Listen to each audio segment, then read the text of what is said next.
Hey everybody, welcome to another episode of Courtside Beilinson Tennis, part of the Tennis Channel Podcast Network. As always, have on with me my co-host and Hall of Famer, Steve Flink. Steve, we skipped a week. We got some stuff that we want to hit on quickly. That's important. And then obviously we got the early stuff with Indian Wells. You ready to roll? I certainly am. Yeah, we didn't acknowledge. I think we skipped the week of Acapulco. Apologies to our listeners for that. But obviously, we wanted to acknowledge Novak's record. Most weeks at number one, beating Steffi Graf. Just the people that Novak would have to surpass to get to that record is quite a remarkable accomplishment. We know he still can't play Indian Wells. Miami is up next. It's probably looking too soon for that. I think we all think it's kind of ridiculous at this point. All of us tennis fans wanted to play these events. Hopefully by the summer U.S. swing, this can all get taken care of. Steve, you're on point with all that? Yeah, I mean, listen, wait, clarify on point.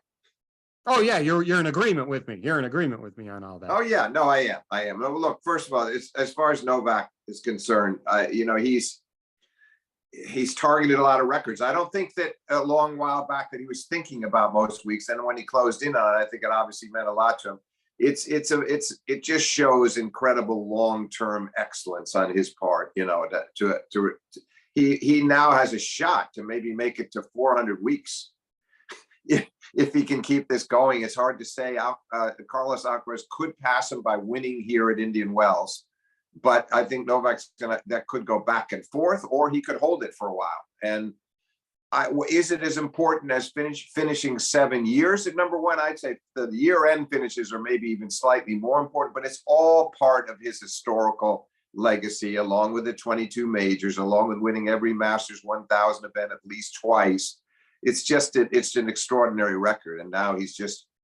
I wouldn't call this icing on the cake. I think he will look back on this one and be very proud of it for what it showed about his ability to play at the highest levels of the game for an incredibly long time. And not only does he have to surpass everyone historically to win that record, he played in an era with two of the best players of all time. It's not like he was alone by himself for 10, 15 years dominating everything. No, not only that, but obviously he was for so long number three behind Roger and Rafa, and then Rafa and Roger reversing. And it was pretty hard to surpass them. He finally did that in 2011. That was his first really sort of signature season when he won three majors that year. And then look what he's done since. It's just remarkable. Well, like I said, to the end of my thoughts, let's hope this all gets taken care of. And if he can't play Miami, at least let's, have him back in the U.S. for the summer hardcourt swing. Yeah, it was bad luck. I think bad luck in this because obviously he knew last year he needed some luck to get into the U.S. Open last year and didn't get it. This time it looked more possible because they're going to change the rule on vaccines in May. And May 10 or May 11 is when anybody will be able to come in without the vaccine. So the idea this time was, couldn't you let me in just a little early under these circumstances to play two very important tournaments? It didn't work out. I don't think it's going to work out for Miami, despite some politicians trying to step in on his behalf. But the good news for Novak, by the way, David, I will add this. He had not lost before Medvedev beat him in Dubai in the semis. So he's played three tournaments and he won two, got to the semis of the other. That's a lot of matches. So I don't think it's going to hurt him. Last year he was hurt a lot in the early part of the season because he couldn't play in Australia. The whole big mess with going to the detention center and not playing the Australian, and the season got started so late. This time he's got three tournaments under his belt already, and so he can use this time to really seriously prepare for the whole clay court campaign. Yeah. Come into Monte Carlo really ready on the clay, perhaps a little bit more acclimated than some of the other guys. So there is a bright side to that, and he'll benefit from that extra training on clay. No, I agree with those thoughts. Okay, let's talk about the players that are actually competing right now. Indian Wells, first part of the Sunshine Double. Let's just start with Andy Murray, okay? So his first round match over Echeverry, 6-4 in the third. Caresses a sweet half volley to get to a match point, finishes with an ace. match over 3 hours, of course, right, as Andy, but breaking news, Andy Murray's second round match, only an hour and 41 minutes. Have not been able to say that a lot in the past couple of years. Andy Murray through in the third round, and if he gets through his third round match, a potential fourth round match with Carlos Alcaraz. Yeah, I mean, I think that whets the appetite. I hope it happens. I can't see him beating Carlos at this stage the way he managed to do a couple of years ago, but it's been a nice run for Andy. And it's really going to be important that he wins that. He better not get in another marathon 3-setter and come into the Carlos match having gone 7-6 in the third, 3 hours. But that's the issue he's had, right? In all his tournaments. Oh, it is. He spends just way too much energy in the early rounds. No doubt. And we've talked about it on a multitude of occasions. But right now, I mean, again, he's got to try to get through this next one and come in physically fresh for to have any chance against Carlos. But I think the fans would love to see it, and that's the kind of match that he thirsts for it, Andy. Not that he's arrogant or that he necessarily thinks he's better than Carlos, but he likes the challenge, and the fans, and he's now become one of the most far more popular than he ever was, even when he was in his prime, because there's so much admiration for his resilience and his durability. So I hope we get that matchup. I think it'll be a fan's delight. You, myself, and a bunch of and almost all the tennis fans hope we get that matchup. A match that I texted you about to keep your eye on. I'm a big college tennis fan. Peyton Stearns versus Bianca Andreescu. Bianca, I mean, we all know how good she is. You remember the 2019 US Open. Just a multitude of injuries have prevented her from continuing on that path. You know Bianca's talent. You know how good she is.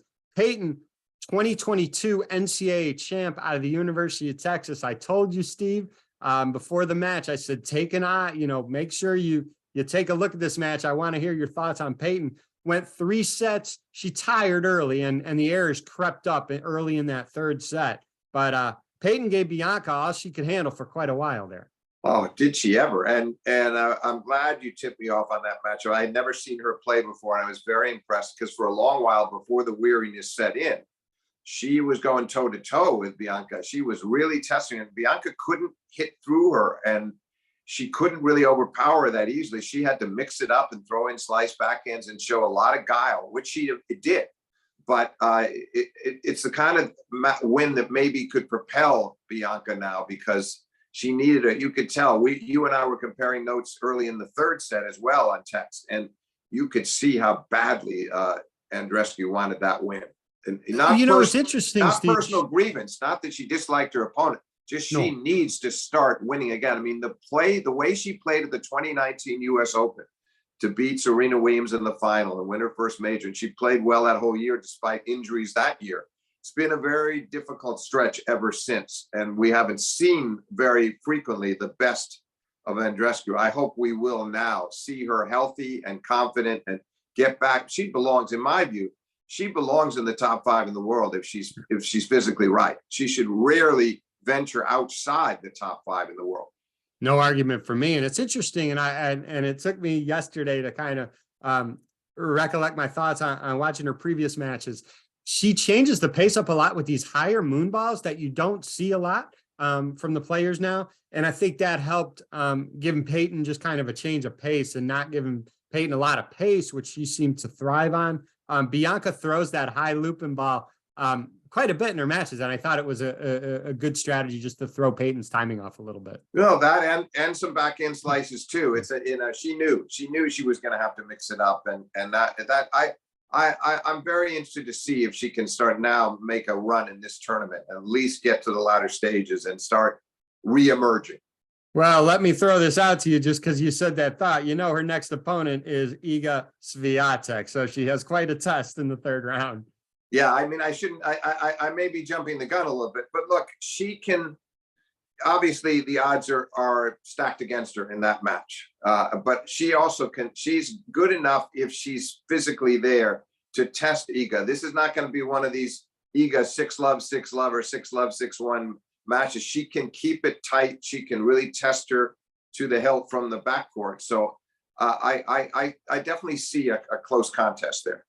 I'm a fan of Bianca's. I know you're a fan of Bianca's, and I know a lot of tennis fans are fans of Bianca's. Let's just hope she can stay healthy because, like you said, she has a heck of a talent. She definitely belongs top 10, top 5 when healthy. Okay, let's go to the men's side. A trio of top players have already lost, and that's Stefanos Tsitsipas 7-6 in the third to Aussie Jordan Thompson complaining about the shoulder.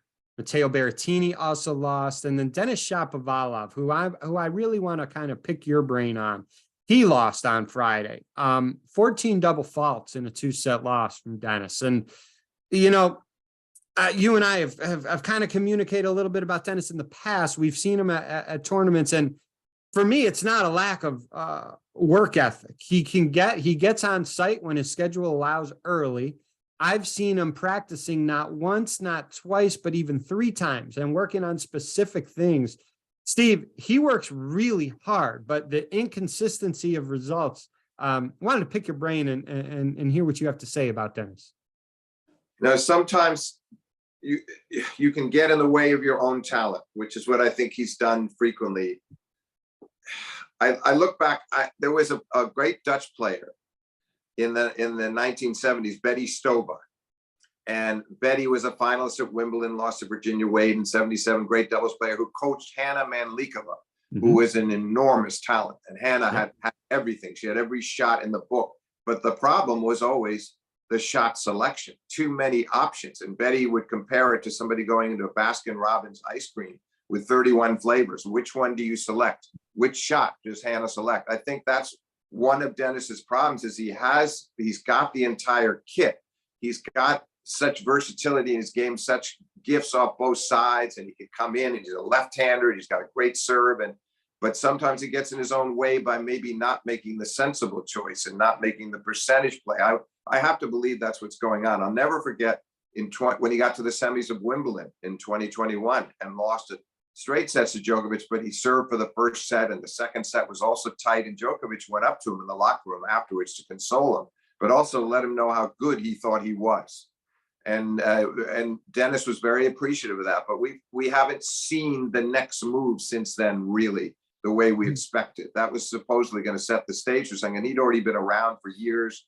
He'd beaten Rafa at the Canadian years before that. Right, was he like 17 years old when that 17 happened? years old, and he beats Rafa in a tight 3-setter in Canada. And Denis should be doing better than he is. There's no doubt about it. And you're right. It's not work ethic. To me, it's shot selection and, you know, and staying calm under duress in these tight matches. And he plays so well, and not really in this defeat, but in, as you mentioned, the 14 doubles. But in a lot of these losses, he's actually can play some sporadically brilliant tennis, but it's not consistent enough. And I hope one of these days he can put that together, because he should be in the, you know, we should see Denis in the top 10, maybe not quite as high as Felix, but they belong there together. They came up together.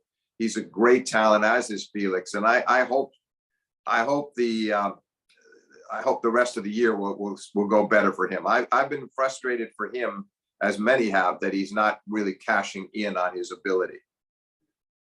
That's good. That's good to hear your thoughts, Steve. I was interested to hear what you thought of Denis. I want to flip it back over to the female side, and I should say, apologies for not mentioning this at the outset. We're recording this on Sunday morning. We'll get this out most likely Sunday night. So Saturday, it was good to see Emma Raducanu with a good win, beating Magda Linette in straight sets.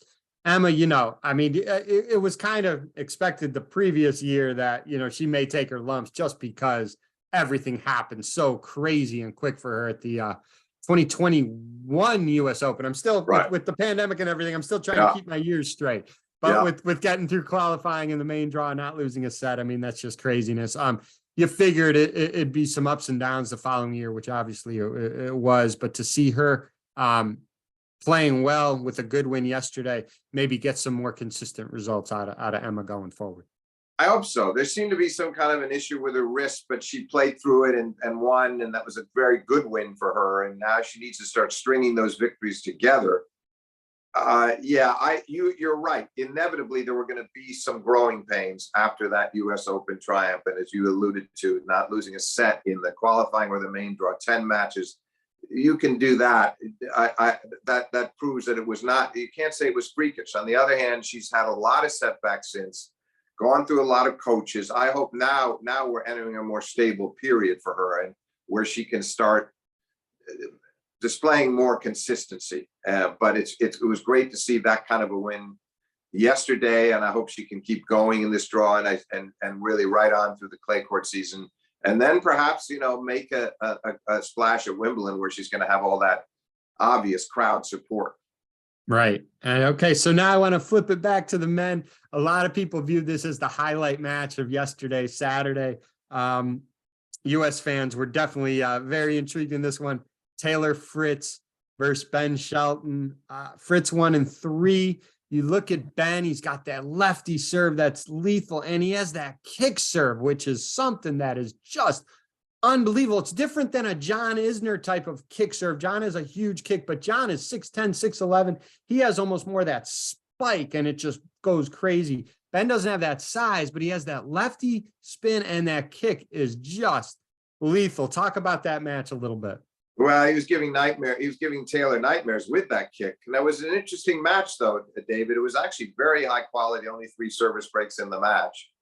And Taylor had a 40-love lead at 2-all in the first set. And he let that, he's made a little bit of a careless forehand down the line error at 40-love. And the next thing you know, he's broken. That cost him the first set. Ben was terrific, though, at consolidating the break and exploiting that great lefty serve, because his last 3 service games after the break, he lost 1 point in the last 3 service games and closed out that set confidently. But then, and he stayed with Taylor all the way to 4-all in the second set. It was getting pretty tense for the Fritz legion of fans out there, and he has many of them in California. But Taylor held on from 15-30, served an ace at 15-30, 4-all, very big point, and then held on and broke in the next game. That was the first time he'd been able to break Shelton. And then the third set came down to 1 break again. It was a timely break for Taylor at 3-2 in the third, took him to 4-2, and he served out confidently from there. But it was a really high quality tennis in the win, by the way. The win was early, really not difficult. like Carlos Rafa last year, but it was plenty bad. Oh, yeah. Oh, exactly. Windy. Nothing near Carlos Rafa, but still very difficult conditions. And considering the conditions, they both played exceedingly good tennis. And I think it was very encouraging for both guys that Taylor's protecting the title of the 1,000 points. Is a lot of pressure on him because he'd like to stay in the top 5 where he is.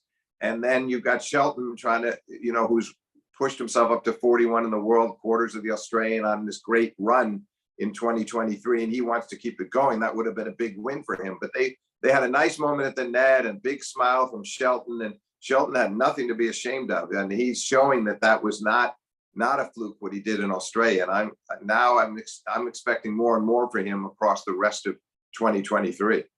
Let me ask you this question. I'll also answer the question because it was interesting. I saw it on Twitter. I don't know if the question was, is this the next, like the very next US player who wins a slam, or is one of these players going to win a slam? So let's just leave it in general. Those 2 players, Fritz and Ben Shelton, will either of them win a slam?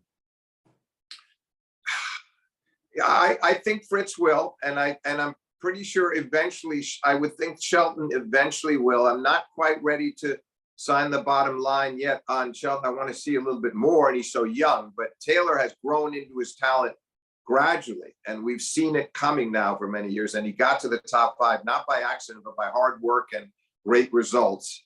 So I do think somewhere, not necessarily this year, but somewhere in the next 3 years, it can happen for him.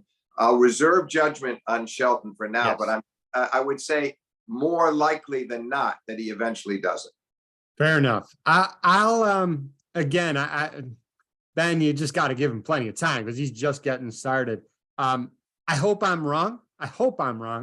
And I would say no. And when you look at the slams, there's only 4 of these. And Novak, when he's playing, it's going to be very, very tough. So you look at only 4 in a year. Novak's going to be playing for the next few years. It's just hard to pick. Maybe when he's gone, there's a lot of other opportunities out there. There's starting to be some opportunities from some other guys. I hope I'm wrong. Let's just say that. I hope Ben, I hope Taylor. So you're saying no on Ben. Yeah, I'll reserve a little judgment on him just because he's getting started. But again, I hope I'm wrong. I hope both of them win slams. Well, but I of say course, no and no to both of them. he'll have many more opportunities Yes. at post Novak. The point you're Yes. making, Novak, he'll have many more opportunities. Taylor, that's harmful to him in the next few years. On the other hand, you just never know in a given slam if Novak loses to somebody else in a particular slam, and then the door's open for everybody. And under those circumstances, I could see Fritz maybe pulling one off. But I also think that Fritz should be able to play top of the line tennis up till Yes. 33, 34 probably. So he also has many years, again, a bunch of those years post Novak. And before I get just yelled at or whatever by people who listen to this, I love both those guys. I love both Taylor and Taylor's coach, Michael Russell, one of the best guys out there. Obviously, he works with Paul Anacombe, but Michael does all the traveling. Then his father, Brian, is all class. I mean, I hope they both win slams. I'm the biggest American tennis fan as there is. We'll see. We'll see. It was an interesting question. Okay, some potential future matches. We're in the third round of the men, but there were a couple potential fourth round matches that be really intriguing. We talked about Carlos and Andy Murray. Sinner versus Rune could possibly be one. And then Medvedev versus Zverev. Zverev's still trying to find his form since that brutal injury versus Rafa and Roland Garros. I think he's still kind of feeling his way. You agree? Yeah, but I liked what I saw in Dubai. You know, it was a nice run, and he's closing in on it now. And I just get the feeling that he's very close. He's very close. But that Rune match with Sinner, that one just, it's so enticing, so incredibly enticing. The progress that Rune has made up to top 8 in the world now, and Sinner, we keep waiting for it, and we know it's going to happen for him. And we remember he had the match point against Alcaraz in that epic 5-setter at the US Open last year. He's on the verge of it. So that match would be a joy to watch. I hope we get it. Yeah, I hope we get it too. Before we wrap up, any closing thoughts? No, I think we've covered a lot of ground. Looking forward to the rest of this tournament. And I think the women are going to be as absorbing as the men. I mean, it's going to be as fascinating to see how that plays out. And the other one, I just think we should talk briefly about Medvedev before we close it. Medvedev is on a 3-title run. He did beat Novak in his last tournament in the semis and followed up by destroying Rublev in the final, which proved how confident he was. He looks much, I'm impressed. I keep thinking of all the discussions we had post-Australian when things were looking kind of gloomy for him. It's not that it was an embarrassing loss to Korda, who's a potentially great player, but it was just on the heels of a lot of other losses for Daniel. And he was, I think, a bit down on himself. And look what's happened to him now. So I think as we speak, I would make him the favorite to win Indian Wells. I mean, look, the streak could catch up to him. Sooner or later, any top player is going to lose somewhere. When they're winning 4 titles in a row is awfully difficult. But I have to tip my hat to him for the way he's played. And I think a big part of it, David, has been the temperament. So often during the losing streak, and when he lost all 3 of his matches at the year-end championships last year in Turin, he looks over to his coach and his wife, and he's playing the role of the victim and complaining about the bad luck that he had, and he's just sort of advertising his discontent, advertising his insecurity at times like that. That's not been happening hardly at all during the winning streak. So he's the guy I'm watching very closely and who I make the fit. Not that I don't think Carlos could come alive here and win this, but right now I would pick Medvedev to win this tournament.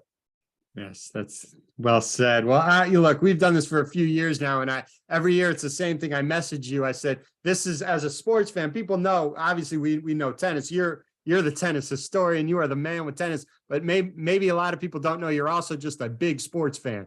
This time for me is the most challenging time of year. And I say that in the best way. I mean, we got the Players Championship in golf. We got March Madness. We got NBA. We got spring training, your Yankees. I know you're keeping an eye on that. You have the Sunshine Double. You have NHL. I don't know if I'm missing one or two, but it's a challenge for me to keep up, Steve. This is so great.